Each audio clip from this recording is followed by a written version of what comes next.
As you're working through finding limits without a calculator and finding them, you might come across some where you have sine or cosine or tangent or maybe cotangent even, and you're not really sure what to do with them. Well, there's a special trigonometric limit that will help you out. So at the end of this lesson, you'll be able to find a limit using a special sine limit.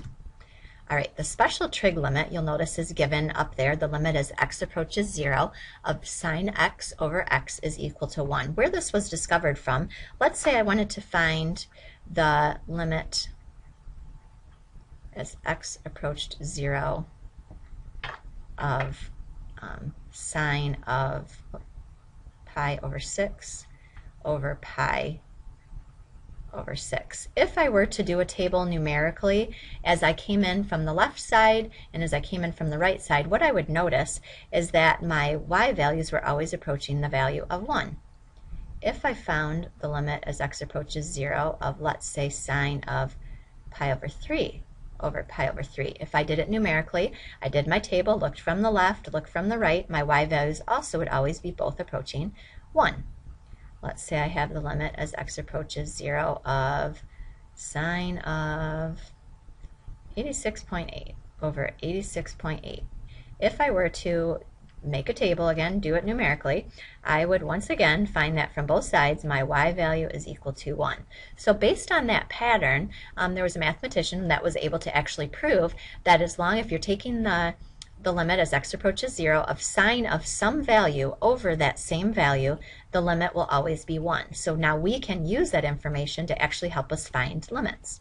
So let's do some examples.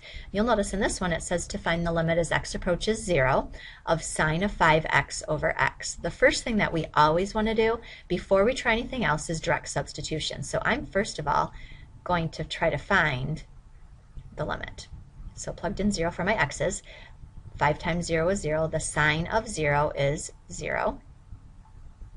And then it's over 0. I can't divide by 0. Again, that doesn't mean the limit doesn't exist. I just can't use direct substitution.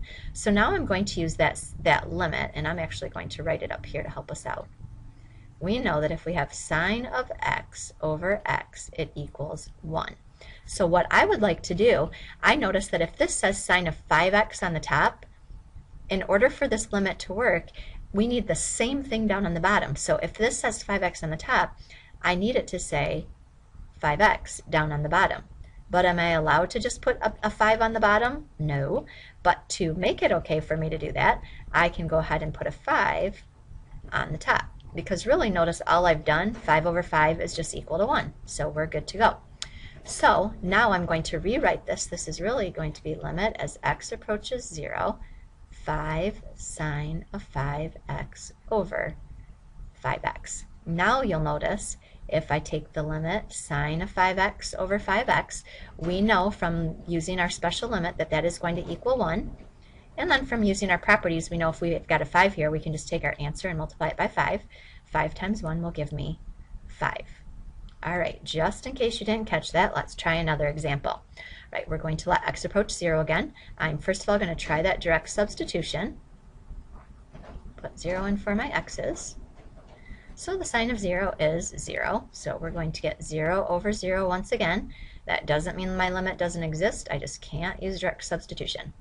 All right, so we are going to, I notice there's a sign in my problem, and I notice that this says 3x. So what do we want it to say on the bottom? We want the bottom to say 3x. But of course, we're not allowed to just put a 3 on the bottom without affecting the numerator as well. So I'm going to put a 3 up top. So because 3 over 3 is really just equal to 1. Okay, now when I go to rewrite it,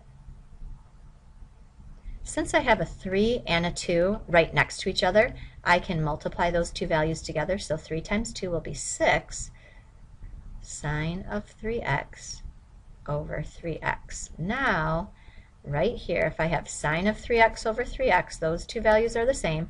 I know that that limit is equal to 1. And now I can take my constant and just multiply my limit by that constant. 6 times 1 is 6. So we are good to go. We found that limit. A couple more examples. Let's do another one. Looks a little bit trickier because we got some more things going on here. This one, if I try direct substitution, once again, I'm going to get 2 sine of 0 over 0. That will lead me to 0 over 0. Can't do it. Can't use direct substitution. So let's again try to use that problem.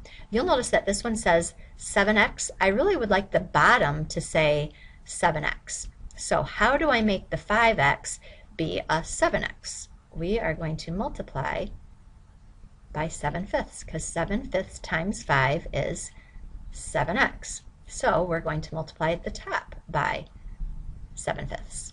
So when I do that, I'm going to have 7/5 times 2 is 14/5. I've done nothing with the sign of 7x, and then it's over 7/5 times 5x is 7x. So we got it to work out okay. Now, sine of 7x over 7x, we know that that limit is equal to 1. The constant that's sitting out in front of my problem is 14/5. 14/5 times 1 is 14/5, and that is my limit. Seems a little magical, but it just really is using algebraic properties. All right, the next one, you'll notice it says tangent of x over x. The first thing that I want to try is direct substitution. So tangent 0 over 0. The tangent of 0 is 0 over 0. Can't divide by 0. Again, it doesn't mean the limit doesn't exist, just can't use direct substitution. So notice we've got to try some other method. I do notice that there's a tangent in the problem, and I would like to use that special trig limit if I can. I do know that tangent is equivalent to sine x over cosine x, so I'm going to see if I can do something with that. So tangent x is equal to sine x over cosine x. I still have it all over x. I'm going to put a 1 underneath my x. Now notice I'm basically have a fraction divided by fraction. So I know with fractions, when I'm dividing, I can multiply by the reciprocal. So that's exactly what I'm going to do. So I'm going to multiply by 1 over x.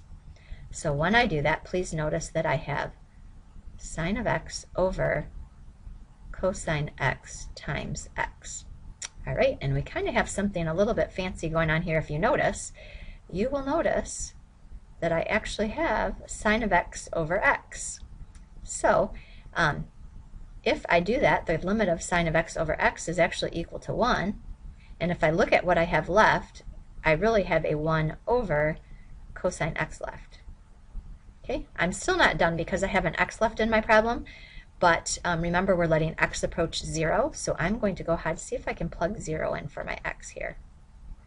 And I know that the cosine of 0 is equal to 1, so 1 over 1 times 1 is, voila, equal to 1. So hopefully now you can find a limit using the special sine limit.